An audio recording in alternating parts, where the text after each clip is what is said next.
Long ago, shrouded by the mists of time, came the legends of Cuchulainn.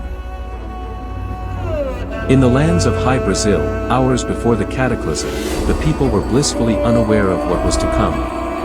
Only the Druids and the High King of High Brazil knew the plan of the gods.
With the destruction of High Brazil after the Earth's cataclysm, the survivors had to escape to higher ground and to try and rebuild humanity.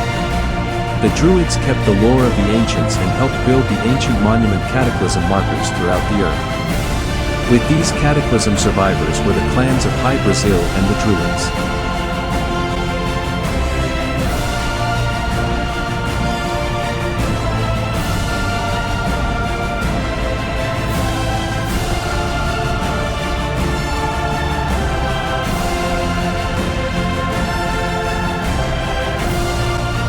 It beats in each leaf, every breath of the wind, every wave that blows to the coast.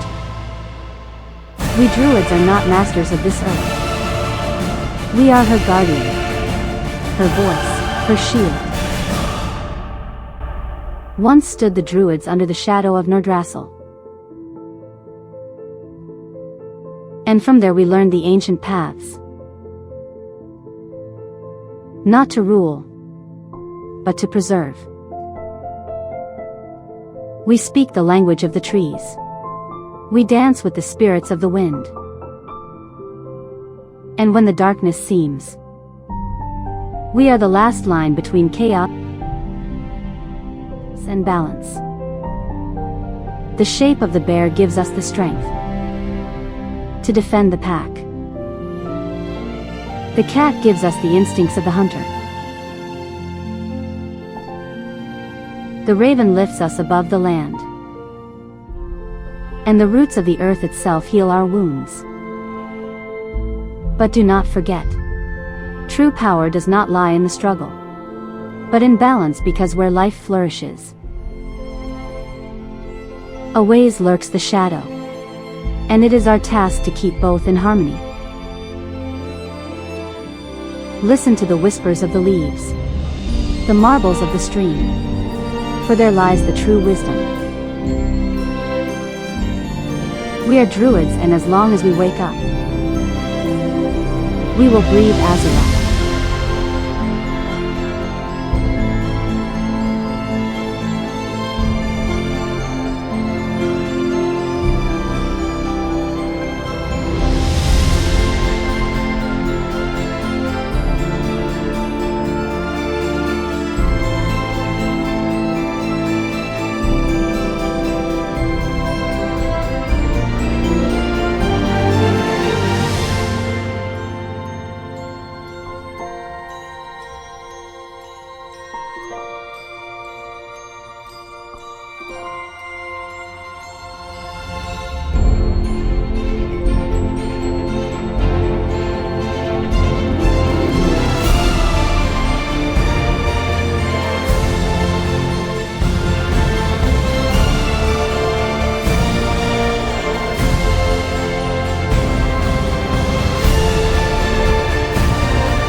Under the silver light of the moon, Yggdrasil rises, a tree of colossal proportions that touches the heavens. This is the heart of the Aishi, an ancient people deeply rooted in magic and nature.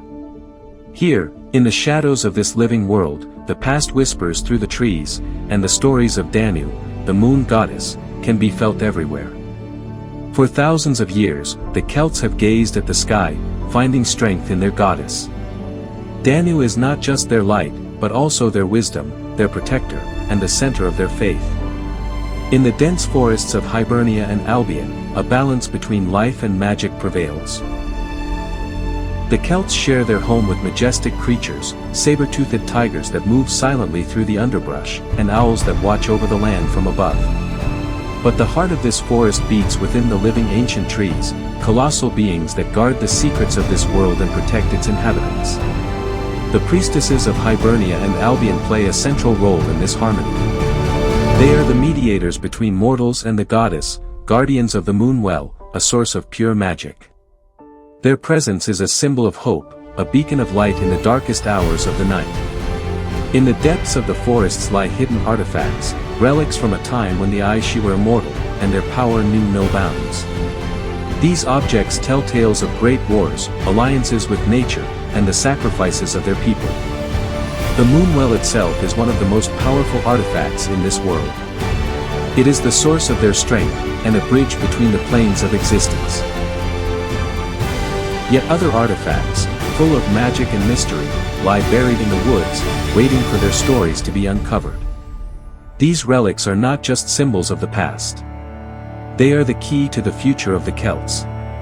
But this world is not without danger. The Aishi stand in eternal vigilance to protect their homeland from the shadows that threaten it. The Watchers, silent warriors of the night, patrol the forests, ready to give their lives for the well-being of their people. These Watchers are more than just warriors. They are the shadows that drive away the darkness, the eyes that are always vigilant. Together with the living trees and the creatures of the night, they are the shield of Yggdrasil. The story of the Aishi is one of balance and resilience, of magic and nature. They are the guardians of the moon, the people who live in harmony with the secrets of the night. Their world, so beautiful yet so fragile, is an eternal dance between light and shadow. This is Hibernia and Albion. These are the Celts, and this is their story. The legends of Cuchulainn and many more.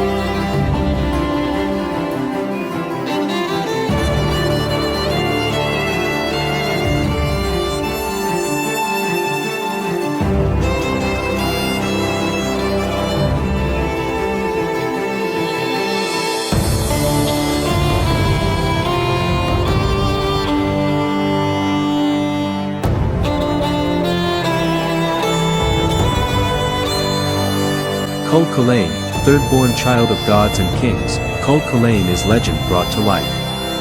He was a powerful warrior who alone held an army at bay. A man of will and courage, who resisted both the allure and wrath of the Morrigan. A figure of tragic prophecy, Cuchulainn was destined for greatness, but also a certain end. In his early years, while still bearing the name Setanta, he captured the attention of King Connor with feats of strength and agility, and was invited to a feast hosted by the smith Cuchulainn. Unbeknownst to Cuchulainn, his fearsome guard dog escaped his chains and assailed Setanta upon his arrival. With only his bare hands, Setanta slayed the beast. Ashamed of his actions, he swore to Cuchulainn to train him a beast of equal ferocity. Impressed, the druid Cuthbert bestowed Setanta the name Cuchulainn, the Hound of Cuchulainn. This was the birth of a hero, whose death was yet bound by prophecy. However, his fate would soon be set, as the druid Cuthbert promised, any that take up arms this day will become legends. Desperate for greatness, Cuchulainn raised whatever weapons he could find, and saw years of victory lay before him, unaware that with the promise of becoming a legend came the certainty of an early grave. These are the legends of Cuchulainn.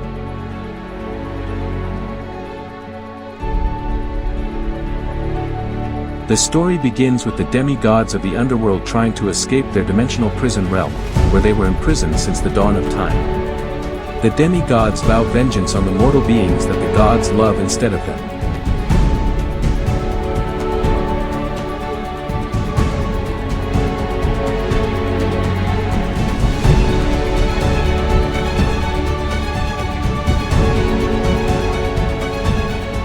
Beatrice.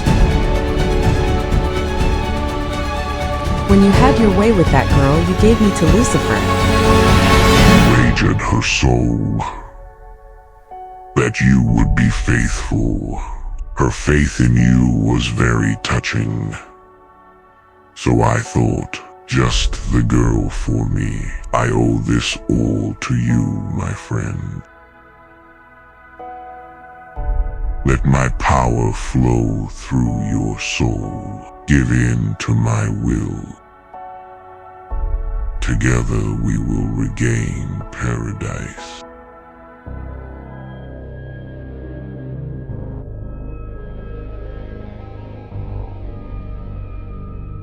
Don't do it.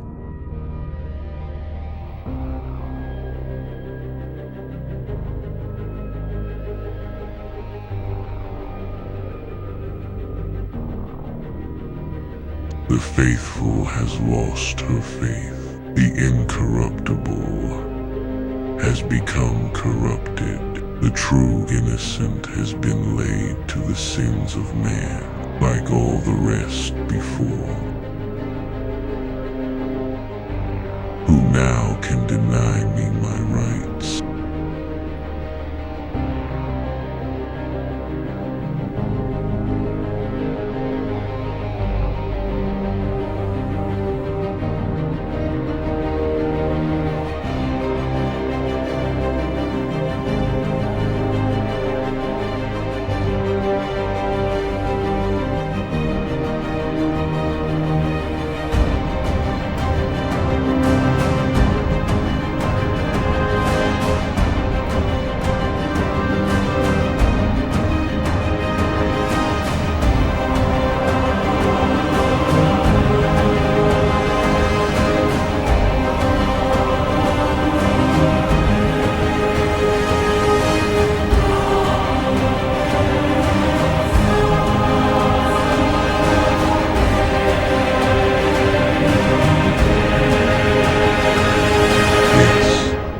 Wait, there's just one last minor detail with which I ought to make you familiar.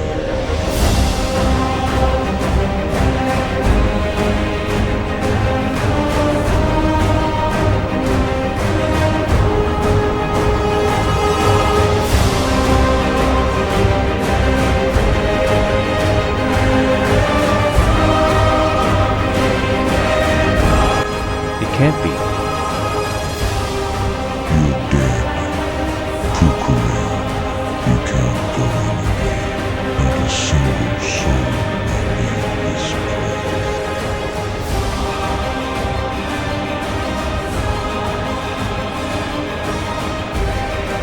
It is forbidden. By him, I am so sick of it.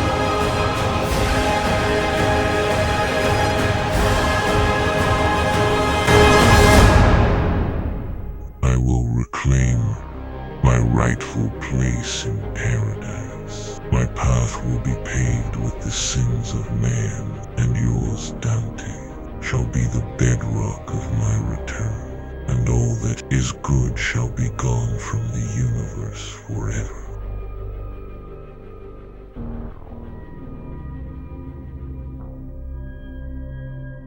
Not yet.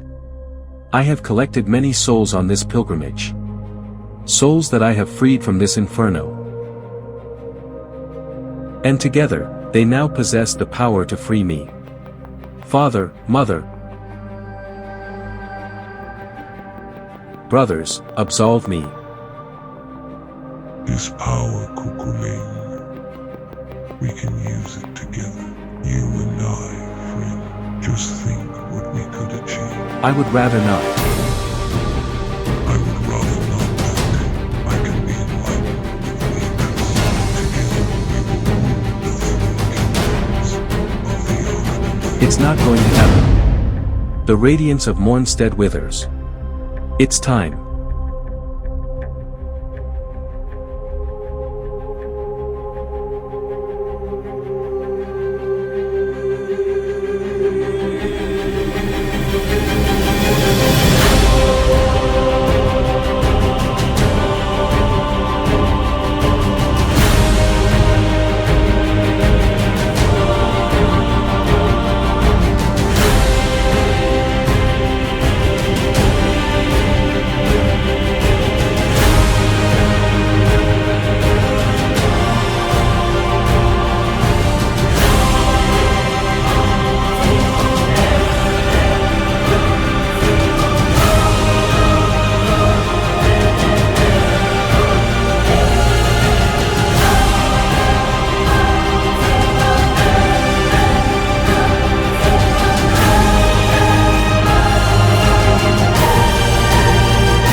Idir's darkness threatens to desolate our world.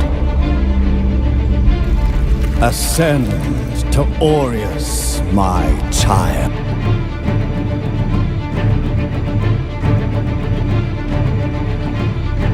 As his holy redeemer.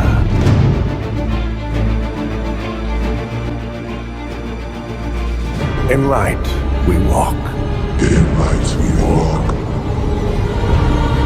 Burn their very souls to ash.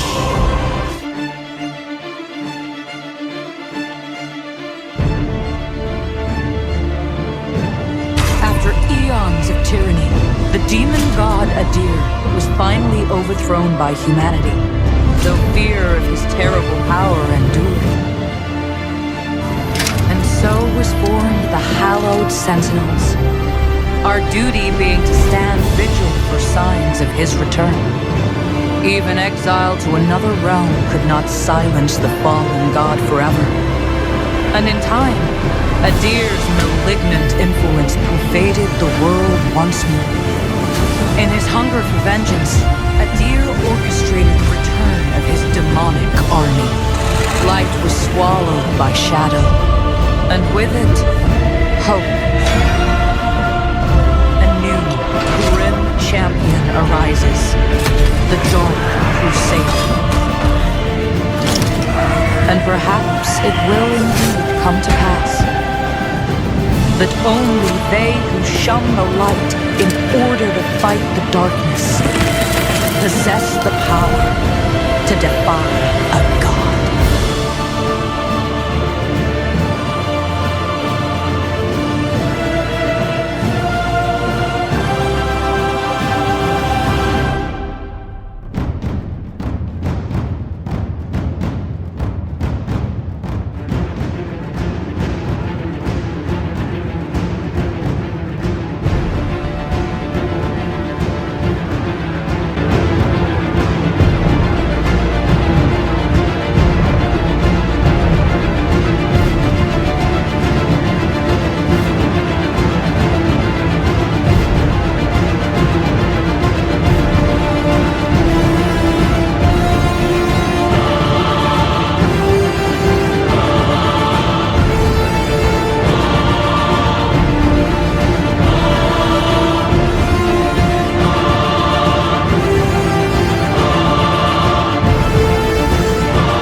Cuchulainn arrives in the land of the dead and is welcomed by the Aishi and the god Cernunnos.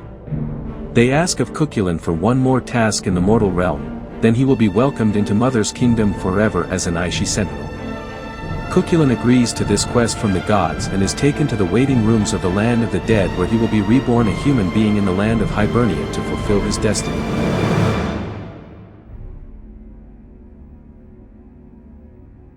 Satan's formidable demon army sets its course eastward, preparing to invade the sacred lands foretold in ancient prophecy.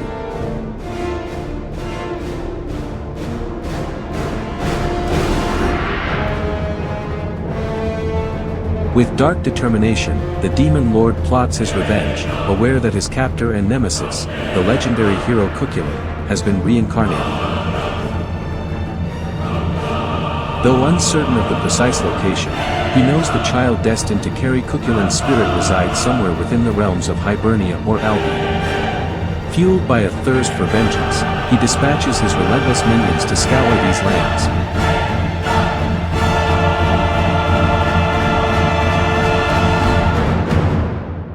Their sole mission to seek out and annihilate the young Cuchulainn before the hero can rise again to challenge his reign.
As the demons continue their search for Cuchulainn, their armies sweep north and east over the land of Albion. The lords of Hibernia decide to aid their Celtic brothers and send armies to Albion to aid the war struggle. Meanwhile, the young Cuchulainn is taken by the Druids to a safe location for military and spiritual training while the war against Satan continues.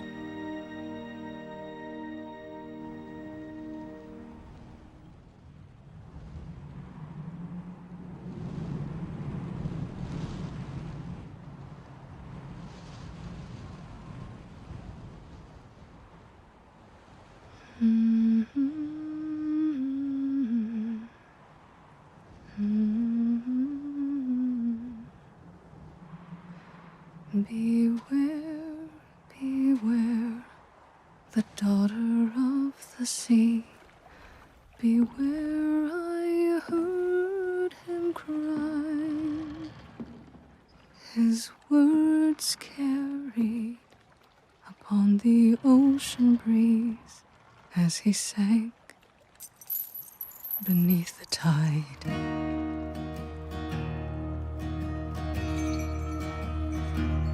Those blood-soaked shores of Kalimdor, where sailors fought and died, the admiral fell at their amour because she left his side. Why this, so daughter of the sea? Why this, did she forget her seaside days? Always the pride of our nation's eyes. How could she go astray?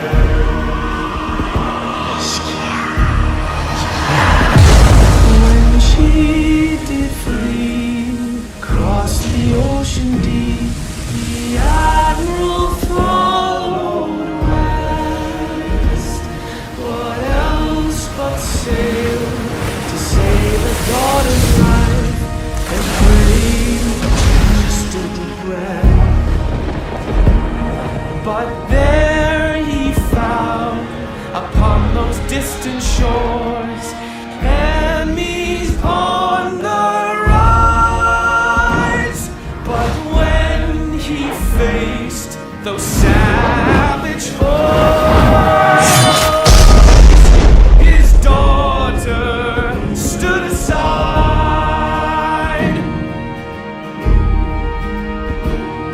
and buried deep beneath the waves, betrayed by family,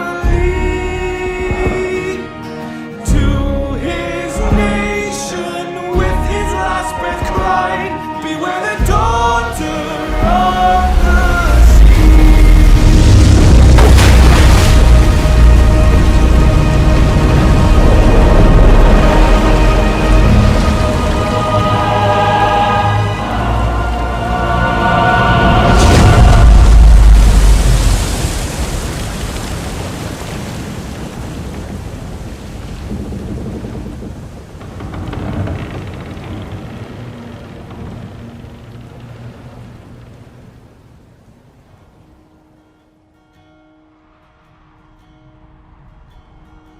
I'm listening now. Father.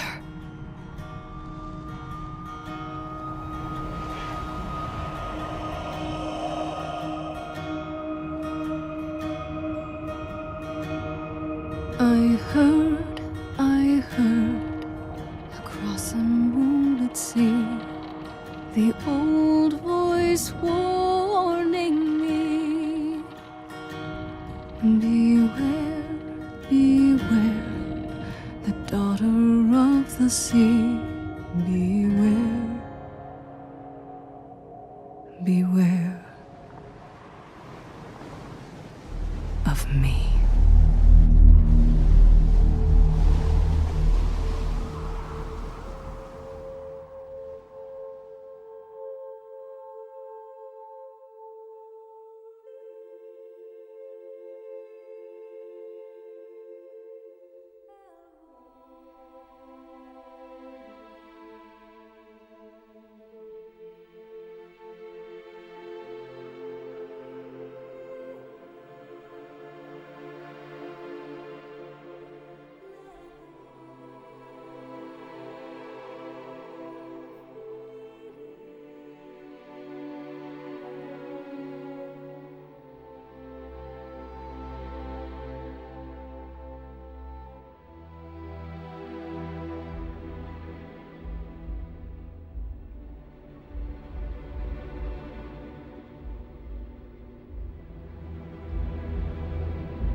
Cuchulainn returns home to Hibernia as an adult warrior eager to lead his men into battle against the demon horde of the fallen god.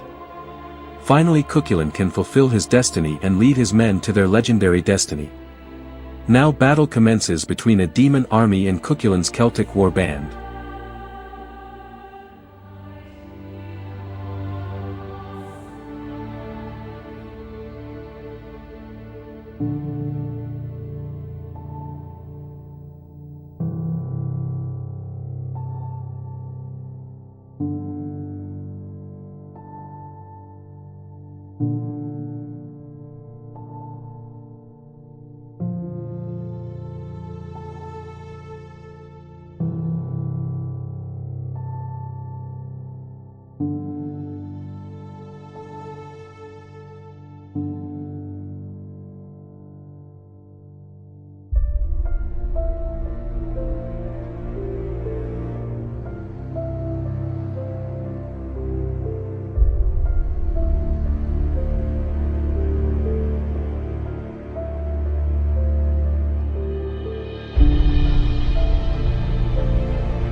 With Satan's formidable witch king vanquished by the mighty Cuchulainn and the unwavering strength of the Celtic armies at the fortress Cuchulainn, the tide of the war has decisively shifted in favor of mankind. The once dominant forces of the demons are now in full retreat, their grip on the land broken and their morale shattered. Meanwhile, Cuchulainn has transformed into a masterful war chieftain, honing his skills and emerging as a brilliant strategist capable of altering the course of even the most dire battles with his courage and tactical prowess.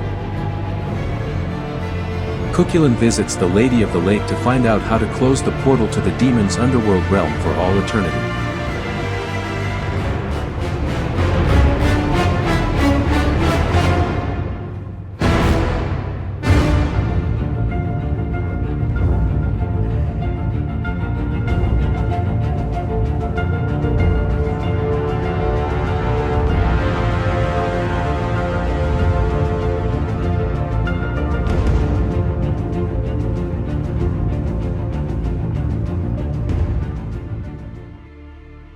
Nimue reveals to Cuchulainn the existence of a powerful magical jewel hidden in the distant Western Isles.